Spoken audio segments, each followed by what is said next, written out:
Guardians, hello. It's good to see you all again. It's Andy. Welcome back to beautiful Bungie HQ here in Bellevue, Washington, where we come to you from a crisp, cold morning to share a little bit of what's to come with Heresy Act 2, and just for fun, a little bit of a sneak peek to what's to come with Act 3 as well.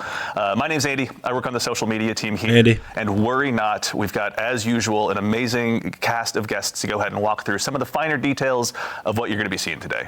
So, as always, there's no time like the present. Let's go ahead and dive on in and get them introduced so we can go ahead and show you what we got in store.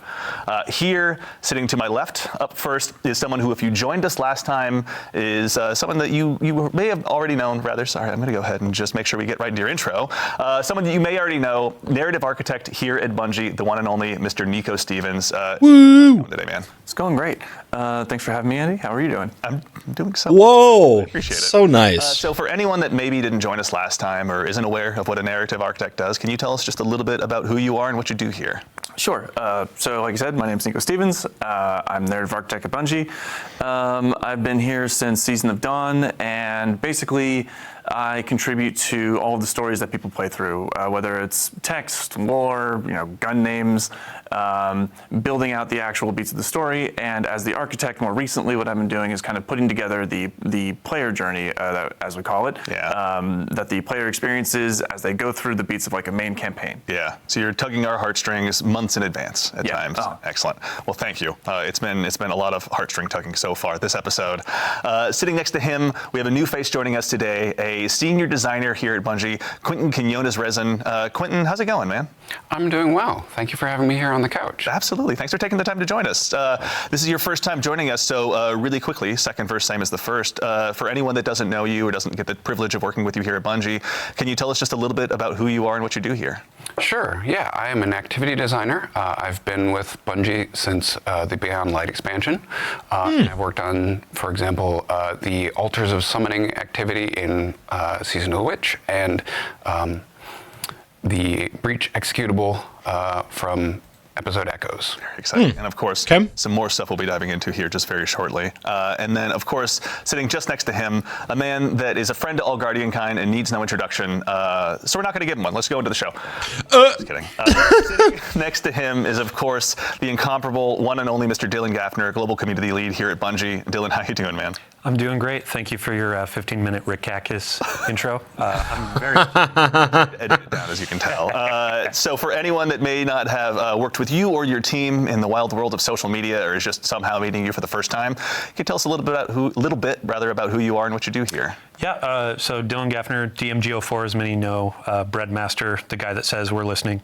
Ultimately, I'm a community lead here for Destiny, top of the team, where we run all the TWIDs, we make sure Guardians are informed, we take your feedback, pass it along to the dev team.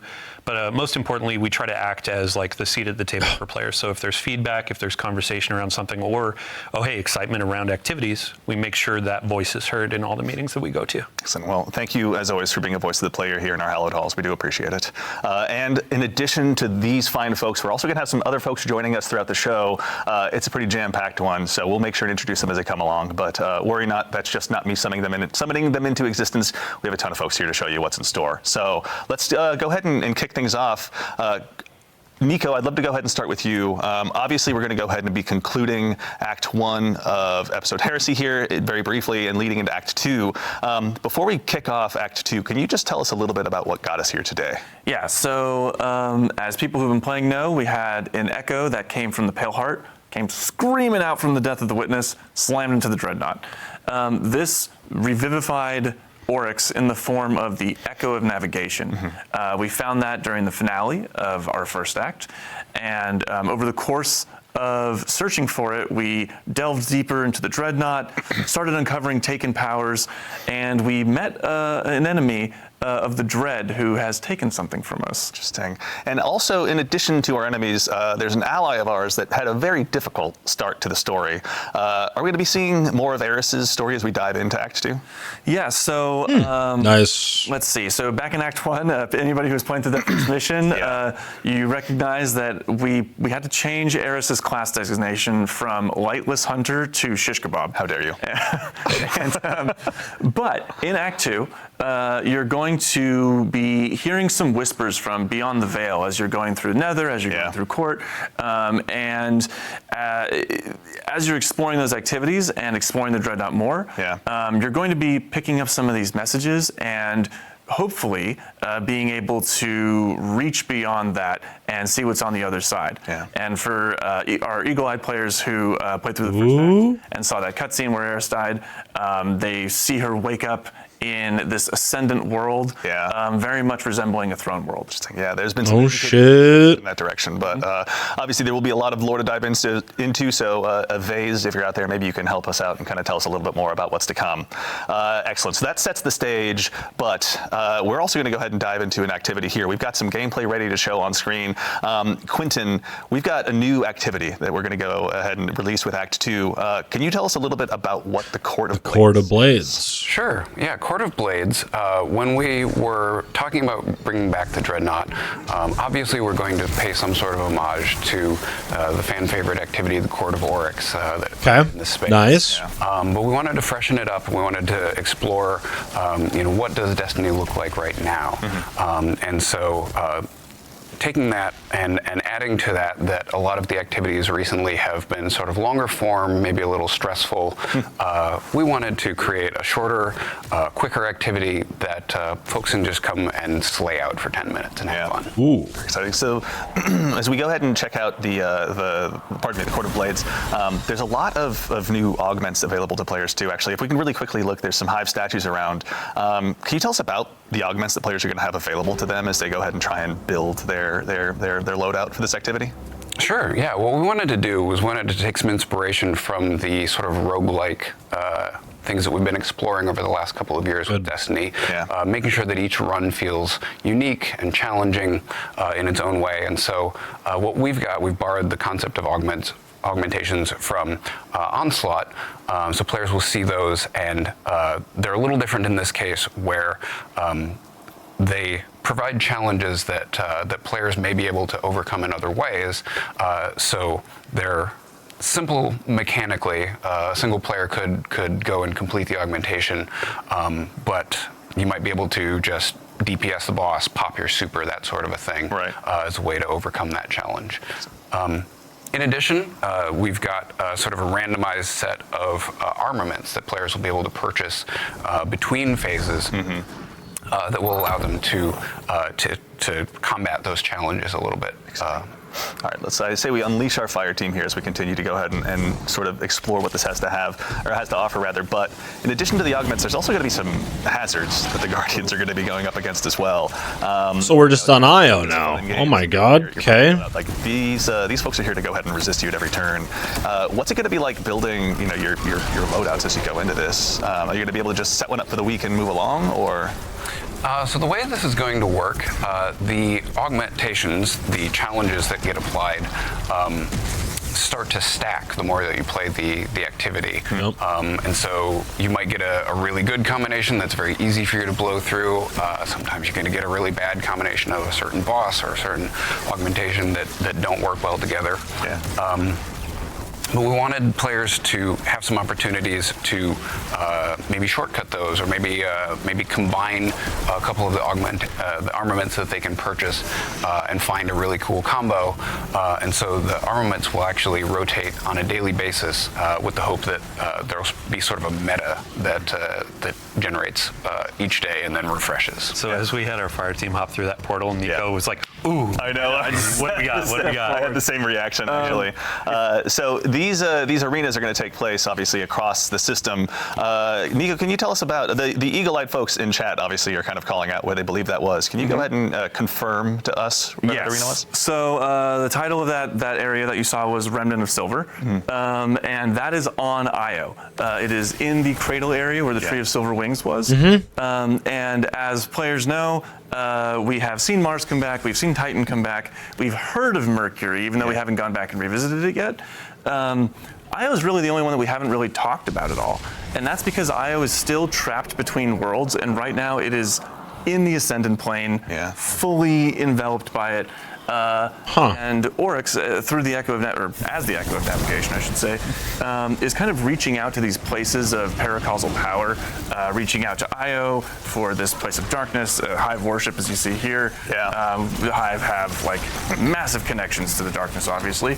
And then one of the arenas that you haven't seen yet is on Europa, which is the first place that we encountered stasis through clarity control, and it is a huge font of dark energy. Yeah, yeah, I can see why they would want, why Oryx would. This was the arena where you got really go back to Io. I think obviously Pharaoh Dyad. reaction that I had when it was like it showed on screen for the first time. I've been there. Yeah. What is that? Well, that's interesting that they're bringing Io back. That's kind of cool. We're going through these arenas, like you were talking about the challenges and the difficulty.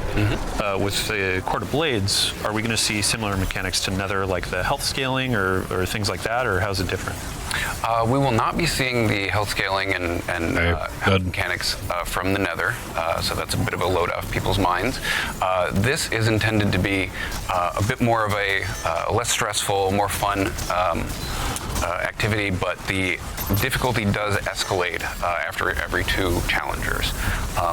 And so what we want to do, we've created these sort of light mechanics. You know, what you're not going to see is true raid level experience. This is not a replacement for Pantheon, that sort of a thing. We want it to be match made. We want it to be go in and have fun.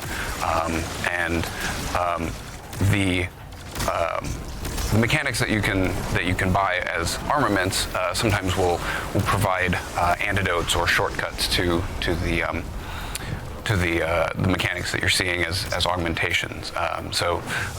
Some of them you may recognize from the Nether. Some of them are going to be brand new, and a few of them are actually going to be things that we've taken from some favorite old exotics, such as Taken, as we see on the screen. Sorry, How dare you? So this looks like to be more of like a casual, we've taken the a effect quick, from some casual, off and a run-through activity rather than the Nether where it could take like a half hour to do. and maybe combine that with something that increases ability regeneration, or maybe you see a couple of arc flavored armaments and you decide on this run I'm going to use those. Yeah. So it's about mixing and matching and finding what works on a Yeah, a particular lot of chances to run. really exemplify your build. So also there's, in addition to kind of the standard run through that we're seeing right here, is there a higher difficulty mode available as well? Sure, yeah. For people who like a little bit more of a challenge, nice. we're going to have an expert version of the activity. Both will actually be a really good place to find the Act 2 weapons that will drop more often in both versions of the activity, but the adept versions will only drop in the expert mode. Got it. Okay, so good reason to go ahead and make sure you got your build all tightened up. You're focusing on those augmentations. And it looks like it's the glaive and bow, And you know, from the looks of it. and try and slay out. which I'm excited to see how the bow I is. can't think of anything better. I feel like the bow would have repulsor brace destabilizing We're rounds. going We'll up have to see, against, but you were mentioning at the end of Act 1, Zivu and Savathun were none too happy with Oryx's answer and demeanor towards us. Who are we going up against as we go ahead and fly through this activity?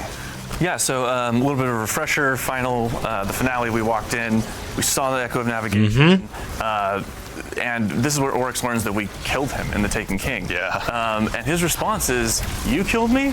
Very cool." Yeah. I was super into that. Hell of a refresher. It's like, whew, finally, one less Hive god to be mad at me, Yes, right? exactly.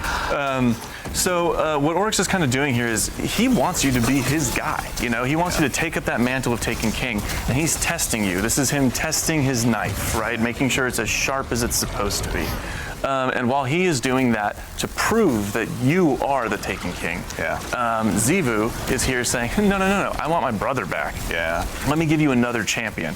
She's presenting her own Hive champions, trying to say, let this be a vessel for you. Yeah. Much like we saw in Pit of Heresy, it's a similar idea to that. And then Savathun, on the other end of the spectrum there, is saying, this is stupid. We should all just move on from this chain to the sword logic that we have. Yeah. Stop being shackled to these old ideas. Yeah. We can all be free. That sounds kind of heretical. It does sound heretical a little bit. I mean, we have to give a shout out. So Oryx has been kind of whispering in my ear through Nether and through the activities of Act 1. I'm assuming we'll see more. Of course, we've hidden the VO, we've hidden the subtitles and stuff to avoid spoilers. But I wanted to give a shout out to the voice actor. So the voice actor for Oryx is Joshua David King. They did a fantastic job every single time we were in the recording booth. all the narrative designers, our voice director, everybody was just losing their mind over the performance. No, he's been doing really well you get with to voice see acting Oryx. I'm excited to see Always the wanted dialogue Morla coming for to Act bring 2. Eris to life, and then in this case, Oryx is alive. And the voice actress for Eris is super good too. Relationship with the Taking Like King. holy fuck. It was a big deal for us. She's because so we good. wanted to make sure that we did that character justice, and they didn't really have Oryx as a character didn't really have a suite of voice acting before. So we wanted to make sure that it felt true to what Oryx was back in the Taken King, as well as now with the Echo Navigation. Evolving from just grunts of like, take it, and now it's like, yo, sword logic, you killed me, you're cool. A lot more verbose now. Oryx has been really reading the thesaurus recently and making sure that he's got his vocabulary all up to snuff. Actually, as well, really quickly, Quentin, I'd love to go ahead and check with you as well. There's new. I think we were talking about the shaping slab earlier as well before the show. What sort of additional enhancements are available there? Sure, yeah. As people have seen in Act 1, there's a set of upgrades that they can purchase and slot in based on how far they have ranked the vendor that are specific to the Nether and the requirements of that, providing a free revive token, things like that. Court is going to get a whole new set specifically for it, as well as some permanent upgrades to help players deal with the heavy and increasing challenge as they get deeper and deeper and try and up that score of how many challengers they can take down in a single run. Chances for our creators to make some guys. Maybe Abontis can help us out this time around. We probably got something in store there. But we now actually would like to take a moment to introduce another new face to our couch for the very first time to help kind of talk us through some of the weapons that are going to be available to you as we go ahead and kick off Act 2 of Heresy. We are now joined by the one and only associate designer here, probably the one and only Morgan Dickens, associate designer here at Bungie. Morgan, how's it going today? It's going well, thank you. Absolutely. So for anyone that doesn't get the chance to work with you at Bungie or is unfamiliar with your work, can you tell us just a little bit about who you are and what you do here? Yeah, absolutely. So I'm Morgan. I'm a weapons designer here at Bungie. I work on the origin traits and perks and just the general gameplay for the weapons. I did the Act 3 weapons and the Telesto update, if that tells you anything about me. Let's go! Morgan, to blame W. Morgan for the Telesto update. For the new catalyst. There were some whispers of Telesto's broken on day one. I was like, what do you mean broken? And then it's W. Morgan. good broken. You're right, yeah. So good job. Community loves it. Thanks, chat, for shouting out. Yeah, as we all collectively wiped our brow, and we're like, okay, cool. Morgan hands us another win. So speaking of, we're going to have some new weapons. The folks in chat have obviously seen let's tell you about, let's go ahead and start with what's here on screen. The glaive. The Strand glaive. New weapons joining, but can you tell us a little bit about the glaive we're looking at right now? Yeah, absolutely. So this glaive is Refusal of the Call. It is our second kinetic slot glaive that we have ever done, and our first strand glaive. Excited. So this one, as someone who's been humbled by glaives more often than I care to admit in the Crucible recently, what are some roles we should be looking forward to with this one? Yeah, so as displayed on screen, Sword Logic Discord is a very fun role with good ammo efficiency and really high damage potential. And if you're looking for a fun Crucible role, tilting at windmills and melee momentum is really fun. Okay. That's a good name for a perk. Tilting at windmills in Crucible. Yeah. Tilting your opponents. Why do you stare right All right. I don't know. But I do want to make another call out. So in Act 1, we were talking about, when you're going to the Dreadnought, it's peeling back, the skin is coming off. When we were just looking at this glaive, they all follow that same theme. So right now, you have a big sword on a big stick that's covered in teeth. Like, I cannot, this is my number one thing when Act 2 goes live to go and grind for. Yeah. So. Yeah.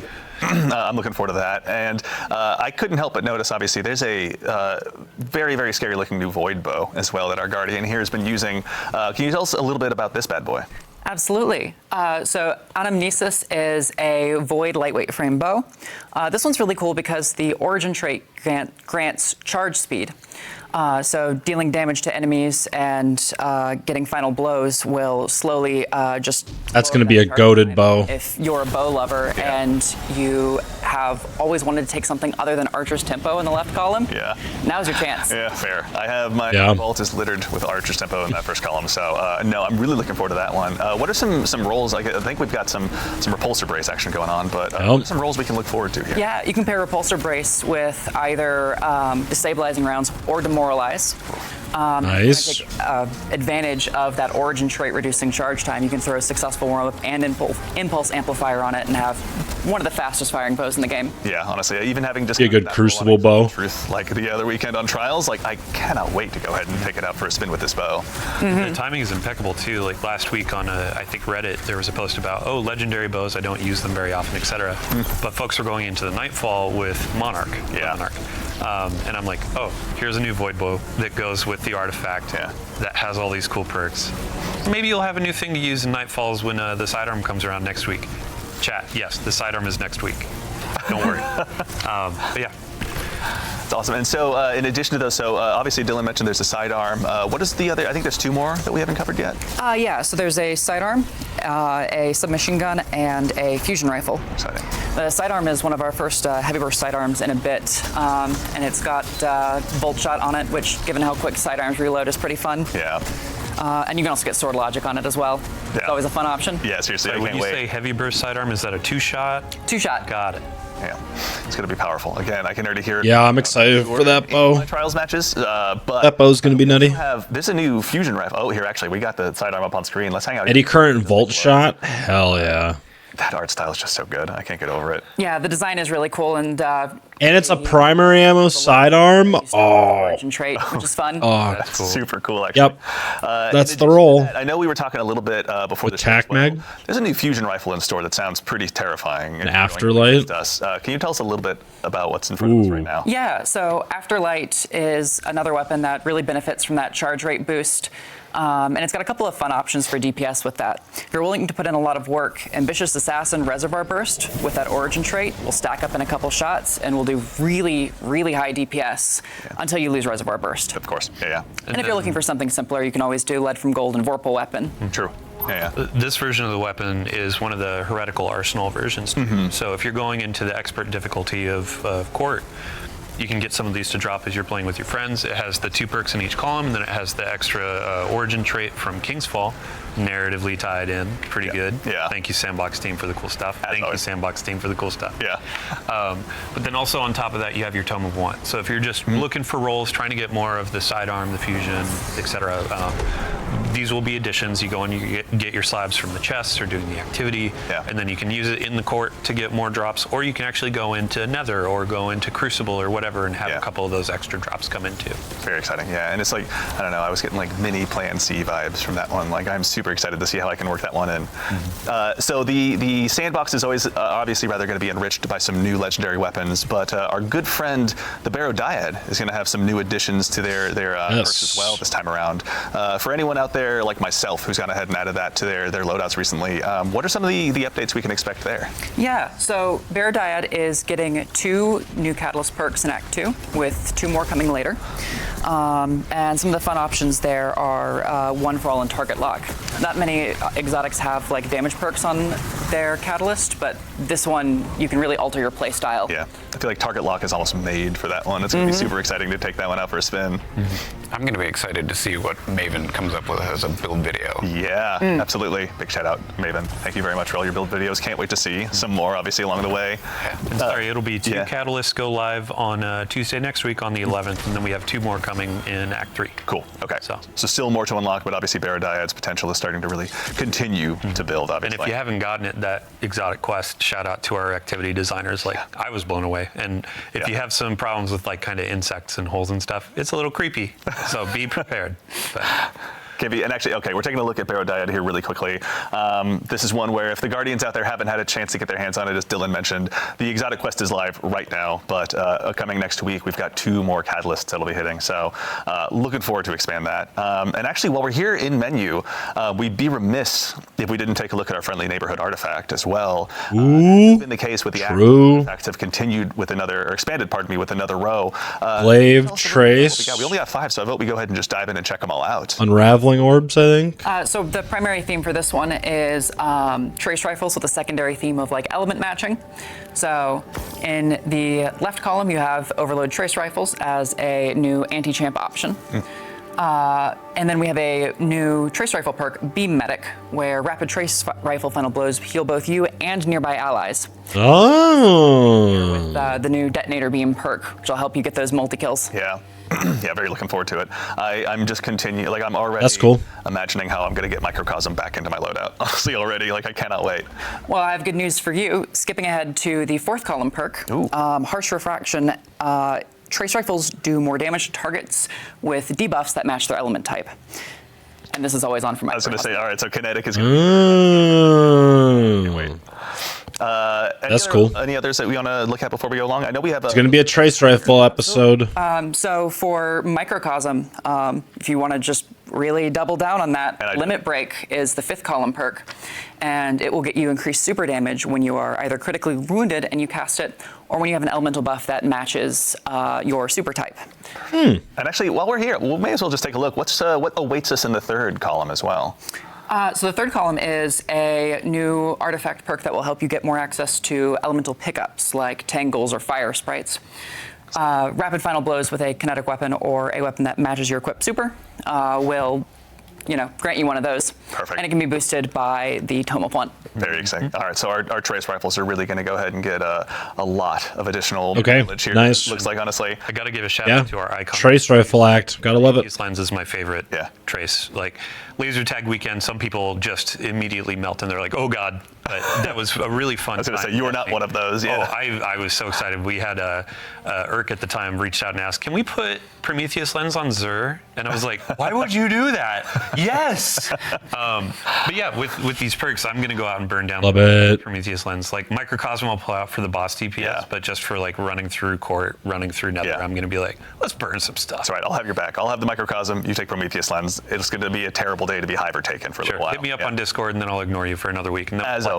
I don't. Well, that's right. That hurts, Doug. Okay. Okay. So while we're also checking out the artifact, we've got. We tease at the top of the show. We're gonna do some Act 3 teases as well. Can you give us a tease a little, or what the theme rather is of what that last row is going to be? Yeah. So the primary theme is rockets. We have a new perk that will help you clear rockets without needing to reload or spend ammo. And then there's a secondary theme of Strand with a new way to access Woven Mail. Okay, very exciting. I cannot wait to just dust off my rocket launchers too, honestly. I still have my Apex Predator sitting around. We'll put Hezen's Vengeance on from Vogue. Yeah, and outside of the artifact, there are going to be new things to play, right? Mm-hmm. Yeah, we're going to have refreshes to the Nether and Court in terms of new bosses, new combatants. If you're familiar with the pressure events from Act 1, the blights that you have to destroy, there's new and devious versions of those that are coming to nice. And then in Act 3, our featured activity is going to be the return of the Sunless Cell Strike. Right. Yes. Any Guardians who remember their fond Destiny 1 days of having that like huge batch of thralls running at you up the bridge? Oh, fuck. Boy. Probably not going to be Alakul. Yeah, Nico was mentioning, so Alakul was down in the deep, dark dungeon hole and then became the Light Bear. Light Hive. The Light Bear. What do we Light call Bears? it? Yeah, well, it was Light Bear and then it was the Lucent Hive. Alatul is what you called it. Tool. It's creativity's a process everywhere. So with the Light Blade Ascending being in the Throne World doing their own thing, who is in the Sunless Cell now? And that's something we'll find out in Act 3 in April. Yeah, very exciting. We'll have a chance to check that out. Well, that's exciting. Dylan, while I've got you, I'd love to put you on the spot. In addition, wouldn't it be cool if it's just a ghoul version of Alakul? Guardian Games is going to be making its triumphant return as well. So let me get my handy dandy notebook here. Okay. Placed the big one with the little tiny one. It looks like I take notes now. He's he's a reporter out on the beat. Yeah. So Guardian Games starts next week. March 11th, right at Reset alongside Act 2. That armor looks sick. What Guardian Games is. We invite our hunters, titans, and warlocks to come in, battle it out, and see, well, who's best. We have a celebration in the tower. It's all decorated, and we'll have a ton more detail in the Twit on Thursday, so tune in for that. But I just have a couple teases of, we have a... Please. you put it best, bite-sized boss rush mode. Yeah. So it's not going to be like a court, it's not going to be like a Pantheon, but now we have a challenge of, hey, go in, burn down some bosses, get as many points as you can, and then you can get some new rewards. Yeah. So when it comes to rewards, Yes. we have some really cool armor. This is going to be Eververse. You can earn it for free through Bright Dust, so go in and do your seasonal challenges, do your Nice. Pathfinders. They're going Yeah, that armor looks sick. to get Bright Dust. And you can see that we're going with more of a gladiator theme, where previous it was like, let's go into sports, let's go into these things. Now it's like, hey, gladiators, you're going to go in, you're going to destroy these bosses, and it's going to be a really good time. I'm excited for that Hunter Cloak for sure. Seriously. And then all players are going to be getting a specific class item to engage with the event as well. That's right. So, Okay, yeah. Yep. the Hunter is holding our new premier legendary weapon that's going to be coming out. Right. And now I pass it off to Morgan because there's some really cool perk rolls that you can get on there. Yeah, absolutely. So we had the Arc Trace Rifle in Iron Banner, which has more of a PvP focus. This one has more of a PvE focus to go along with the boss slaying theme. Yep. It's got some fun perks in the left column, including Overflow and Triple Tap and Eddy Current, if you just want to Nice. double Yep. down on the arc perks. And it's got our new Detonator Beam and Jolting Feedback alongside Rolling Storm as well. Okay. Ooh. So it's going to be a lot of fun. Okay. Oh my gosh. Does it have a jolt shot too? I don't think it has Jolt Shot. Okay. But just like you can go in and do almost every single arc verb with this thing, depending on your role. So better you do Nice. the activity, the more perks you can get on these things. So double perks in each column. And then we have some returning weapons for Guardian games as well. Yeah, Hullabaloo is coming back. That is Nice. the heavy grenade launcher that shoots the 3 waves. It is getting the new Rolling Storm perk, which is obviously really fun on a weapon that can clear ads so quickly. Yeah. And I personally like pairing that with Demolitionist, so you have a easier access to something that lets you discharge Bolt Charge as well. Yeah. And then it's got Envious and Cascade Point as well, which is a fun roll from last year. Yeah, my dad's a big Hullabaloo fan. He's got one with Chain Reaction that is devious against all that's saying against us, so I cannot wait to see this one in the wild. We also have Taraxipos, the Strand Scout Rifle returning. It's getting the new perks Lone Wolf and Tear. Lone Wolf explosive rounds is devious and the Crucible. I was just having so much fun, too. How could you do this to me? No, I'm going to get one of my own. Who am I kidding? Yeah. And of course, we have the title coming back. And it will still have Repulsor Brace destabilizing rounds, but it's also getting Recycled Energy and Demoralize and To the Pain. Demoralize is like my favorite perk name from this episode because it's legitimately like, oh, you're all weakened now, baby. Let's go to work. But title is going to be great. I've been trying to get that for the last couple of years with a good perk roll, and now there's a bunch of really cool stuff to get on it. Yeah. So there's obviously a decent amount of stuff to go ahead and be chasing down in game between the new armor, the new A good plethora of loot coming from Guardian games. Well, I'd love to put you on the spot. There's going to be stuff out of game available to Guardians as well. Yeah. So tell us a little bit about what's available there. Yeah, every year we have a Bungie rewards component. So big shout out to Natalie, our rewards team. But we have a really cool jersey that we're going to be offering this year. So go in, do your triumphs, earn your title, and then you can earn this really sweet jersey. Yeah. So there are going to be a couple other things that you can go in and get as well. But this is, I think you and I were talking about, hey, you go to a Sounders game and now you can have a fellow Titan or a Hunter show up and be like, hey, so Warlocks are pretty nerdy, right? Okay. Sounders game instead of reading a book. Yeah, right. That's my We Wow. also have a sample here in the studio. This is a large, just for folks that want to see it. Huge Really again, cool. shout out to Natalie getting one of these early, huge win. So huge thanks to her. That's actually good. 5 Guardian games. Yeah. That's kind of cool. That's so cool. Thank you for my fashion corner. I hope you can put your You've got username, but we can also tease that later. But no, gamer tag and see one of stuff. those That'd be in person cool. as well. All right, so now as we've obviously had a chance to dive in, with a little bit of what is to arrive in Act 2, we've got some Act 3 teases for you as well. And so we'd like to take an opportunity here to welcome 2 new folks to the couch that we have magically brought in. Whoa! We'll go ahead and start with the They folks who digitized who you themselves. may have met by way of some of our Bungie Vidocs in the past, or if you work here, she's brandishing a small bottle of teeth. Yes, actually teeth at you during our Teams meetings. I'd like to introduce the one and only Nix Kinney, a producer here at Bungie. Nix, how's it going? Hey, Andy, it's going You owe me. No, happy to be here. Super, super surprised that you asked me to be live. No, of course. Glad you could join us. For anyone She has a bottle of teeth. I'm scared. just meeting you for the first time, can you tell us a little bit about who you are and what it is you do? Tooth Fairy Yeah, I'm a incarnate. producer here at Bungie, and I've produced a number of teams from activity design, free roam, lost sectors, strikes, to world art, palette, lighting, skies, VFX, and most recently our sandbox weapons team with Morgan, who was just here, and my production darling, Rite 9. That's right. We will. That is a Charlie Brown-ish line for now because we're going to introduce that in just a moment, I promise. But of course, we're going to go ahead and make sure and introduce right next to her, Rodney Thompson, a senior design lead here at Bungie. Rodney, how's it going? Doing great. How are you? Doing well. Thank you so much. That's so nice. Anyone who may not have had a chance to meet you or doesn't get a chance to work with you here at Bungie, can you tell us just a little bit about who you are and what you do here? Sure. I've been at Bungie for about 10 years. I'm a designer, and I'm the sandbox craft lead. And additionally, I've been the team lead for the Charlie Brown redacted team that Nick's just... The Charlie Brown redacted team. Now, Dylan, you and I were talking a little bit about this. Watch that be the new Pantheon event team. arriving with Act 3. Yeah, this event Yeah. is free to all players.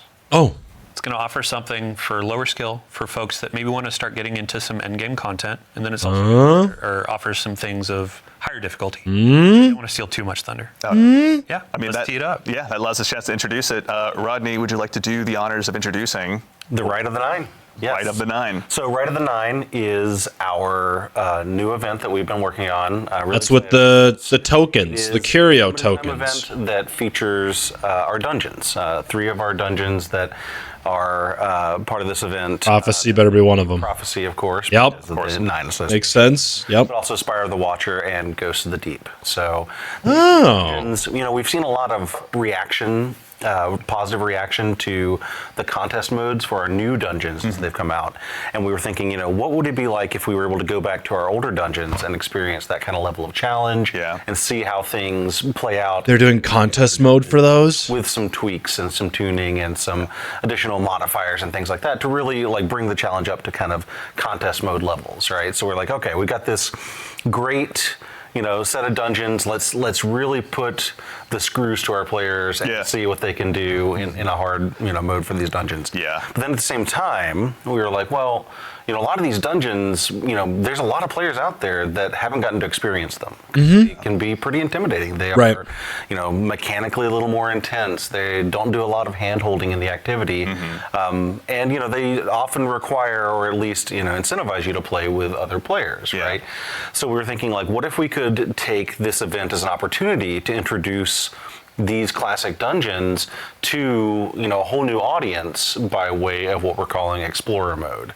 And so basically we've got new stuff at the top end in Ultimatum mode. We've got new stuff for players, or new opportunity for players to learn the dungeons in Explorer mode. And then we have Eternity mode, which is sort of aimed at our middle of the road experienced dungeoneers. So we've kind of got something for everybody. Excellent, awesome. Well, we've got stuff to actually show live right here. Tell you what, why don't you guys tell us just a little bit about where we're at right now? Sure. So this is the social space for the event. Eagle-eyed veterans might know. Literally Trials of the Nine. Spire social space was originally used for the Trials of the Nine PvP event. But it's been a while. It's been since year 1 since you could go to this space. So we're bringing it back for the Rite of the Nine event. You can see off in the distance there as our brave/reckless runs off into the horizon. You can see, there we go. It's a death button intrepid one at that. So you can see the Spire of the Watcher tower off in the distance. Right. That's indicating that during the week that we have this set for, Spire is the featured dungeon. So there's going to be one of these 3 during each week of the event on a sort of rolling basis. Okay. Yeah. So here we're obviously this is a familiar face as well. What are some of the things we're going to be able to get up to here? Obviously, thank you, Gemini. We appreciate the introduction. So the Emissary is our vendor, and the Emissary offers you quests, bounties, rewards, a wide variety of things to do during the event. Like I say, it's all dungeon focused, but we're going to be leading you into those dungeons and giving you rewards for beating them on the various difficulty levels. And I'd be remiss if I didn't mention, I believe I see some weaponry here in the background. Yes. What are we looking at here?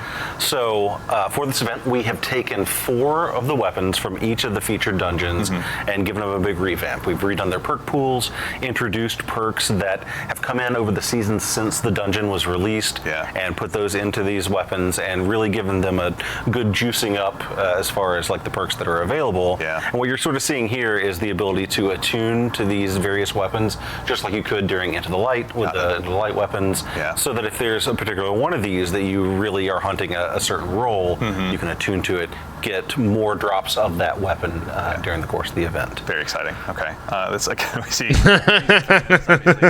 Here.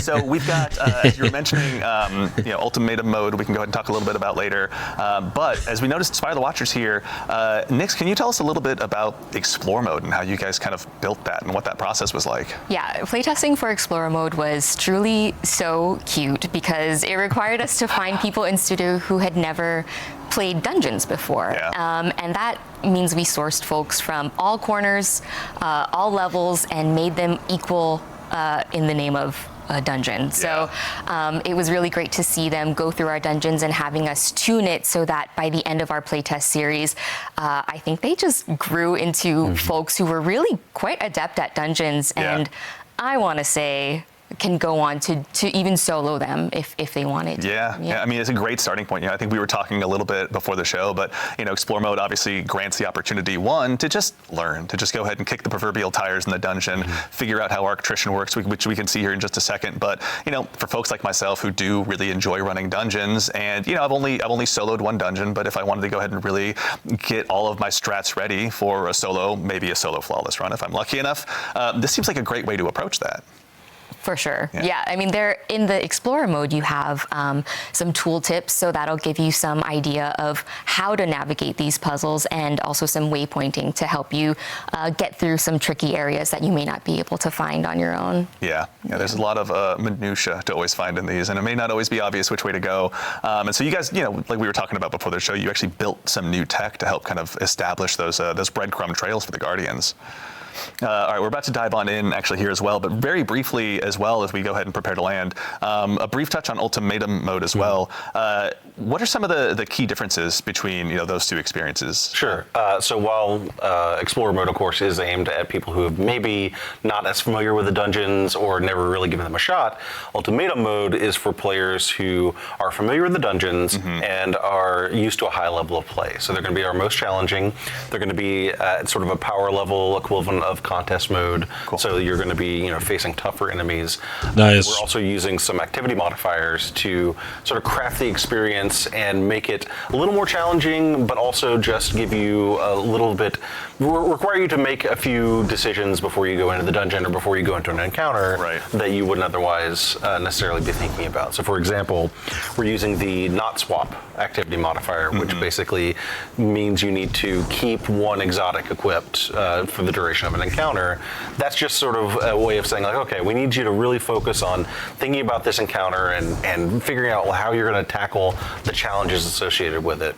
And then both Eternity mode and Ultimatum mode are scored on a per encounter basis. So the higher your score in that encounter, the better the loot drop is going to be. You'll get double perks in different columns and things like that. Very awesome. That's all based on deaths. So instead of being based on kills or number of damage phases or things like that, it's basically getting through the encounter with fewer deaths get you a higher score. Yeah, be as alive as possible. Exactly, right. So what we're really challenging you to do here is we're challenging you to go into this harder mode and not just, execute, but also execute in a way that gets you a higher score, gets you better rolls, and of course in the ultimatum mode, you'll be getting adept versions of the weapons. Very exciting. Yeah. So when you say adept, Yes. I mean, are they just adept, or do they have any special treatment, you might say? Well, they are in fact adept in name and in functionality, but also they have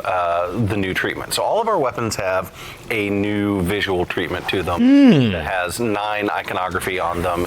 And let's see here. Yeah, we got some that are coming up right now. That's cool. This is a great example of a sort of baseline drop of New Pacific Epitaph that has the new visual treatment. You can see the 9 iconography on it, and you can also see like it's got the color palette at base for it.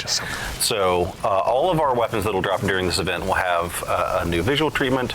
It'll also have the new event exclusive origin perk, which is Gravity Well. This will drop on all weapons that drop during the event, and is only available in Rite. That's really cool. So What's the other perk? be exclusive to this event. Very exciting. See the other one? Guardians out there, we've referred to them as holofoils in the past. So as you're going, I was gonna say, what was the other origin trait? you're earning these adepts. They're going to have the animated holofoil, giving that galaxy background, Yeah. kind of showing I ascended the mountaintop. I actually went. I've never seen that other origin trait. Yeah. And I did it in a way where I got my god rolls. As someone who's still brave, or rather proudly wears his brave arsenal as much as he can, I cannot wait to go ahead and dive into this. So actually as well, now that we're in Explore mode, checking it out, Rodney, can you tell us some of the key differences, key changes you all made to make this a more accessible experience for new Guardians? Sure. So one of the things you'll note is that we're using the in-world tooltips to teach you some of the mechanics. So this is something we've seen used in the Nether and in other places in the game so far, and we're continuing to expand that out as a teaching mechanism. So as you are playing through Ultimatum mode, you'll see these tooltips come up, and we have them all over the place anytime a new new mechanic gets introduced. Got it. And it basically is a way to, in-world, see, like, okay, this is how this mechanic works. We're also using waypoints. Here's a great example of one of our teaching waypoints that sort of shows you, hey, here's where the path is supposed to go, and kind of direct you in a lot of the places where there are not as obvious paths through the dungeon, right? Yeah.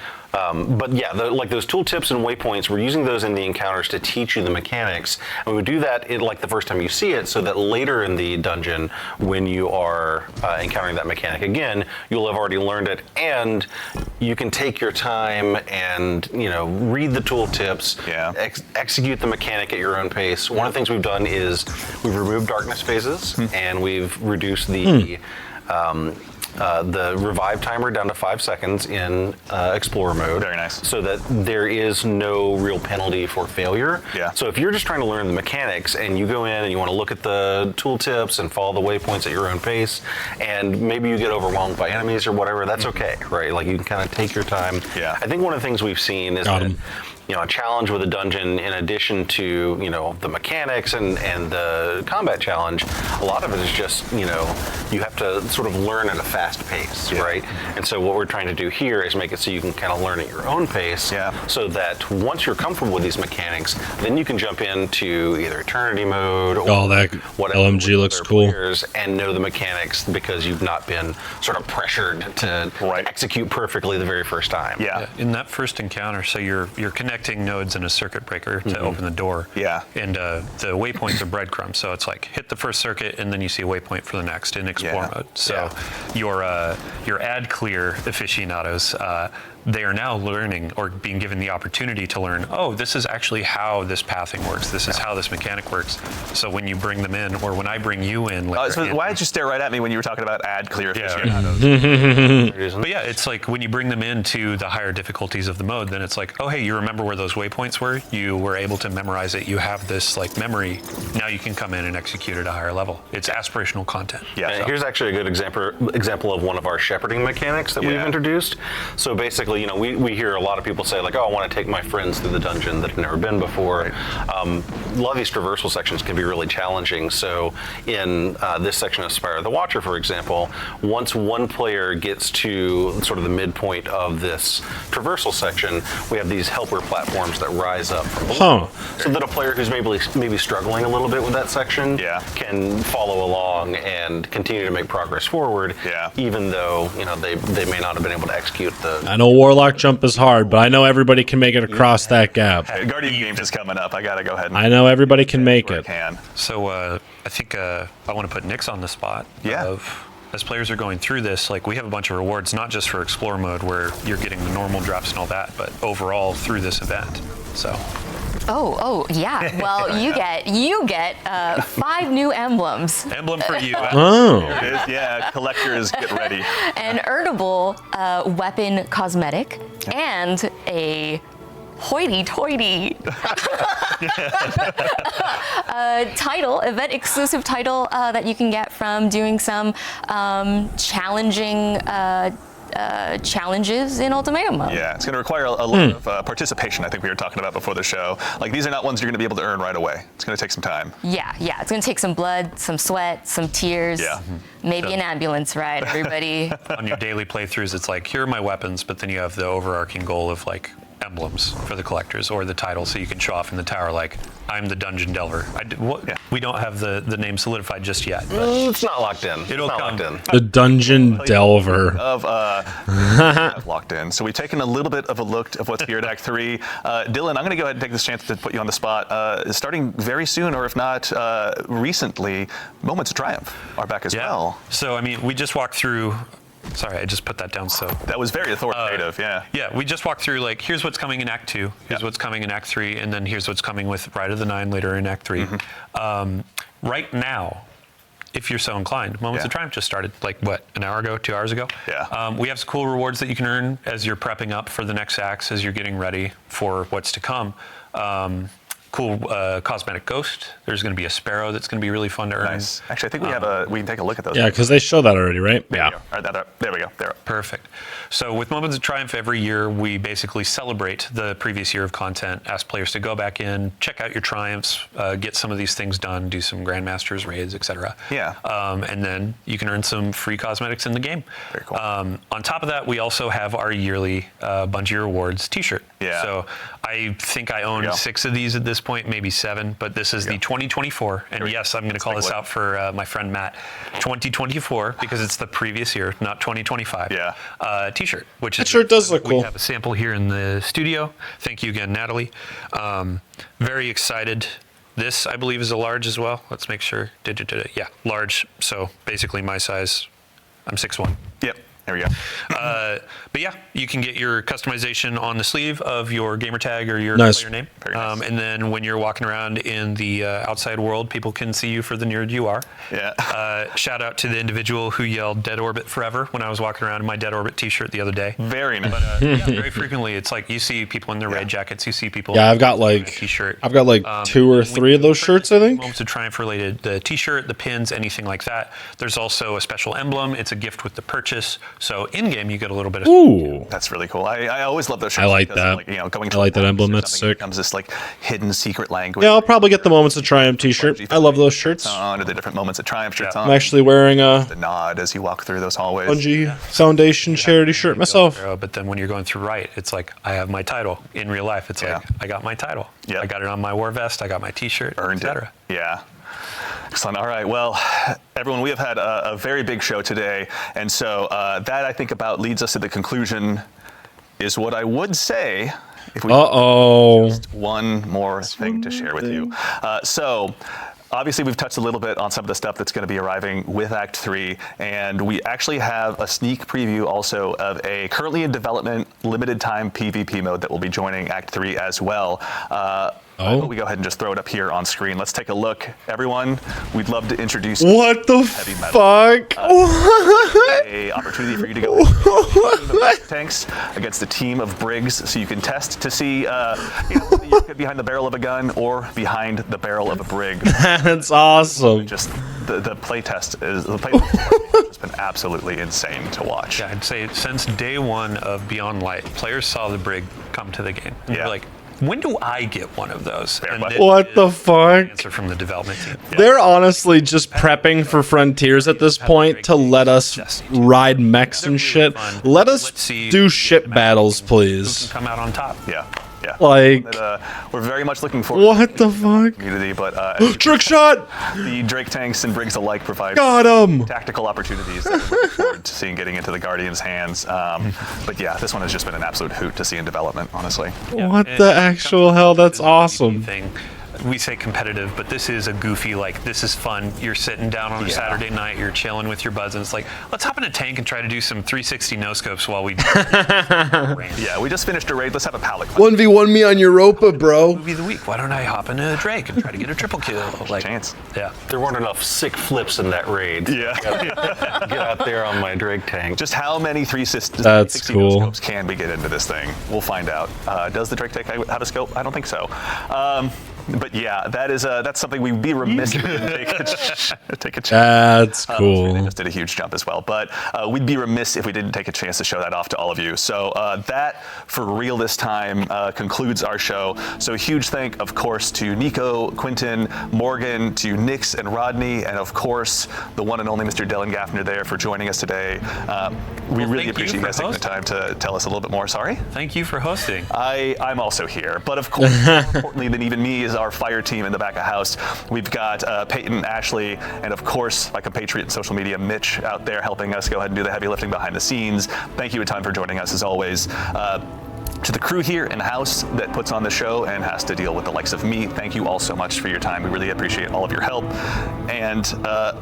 And of course, we'll also, pardon me, ask you all to go ahead and stick around for just a little bit longer, because before we conclude the show, we're going to go ahead and raid Bergen's Star. So do us a huge favor, stick around for a little bit, join the raid, give him a follow, and tell him we said hello. We'd appreciate that. So today we covered a lot. We went through the activities coming with Act 2, such as Court of Blades, the continuation of the Barrow Dyad quest line, some new weapons joining the sandbox, took a bit of a look ahead at Act 3.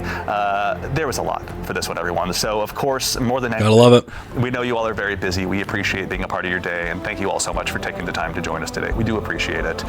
It's always a lot of fun to get to put these on, but they don't matter unless you show up. So thank you. So, in the meantime, from all of us here to all of you out there, take care of yourselves, take care of each other, and we'll see you all Starside. Y'all, W Bungie. That was cool. I'm excited for next week, but I'm mostly also excited for Act 3 when I get to be in a brig and 360 a Drake tank. That's just cool.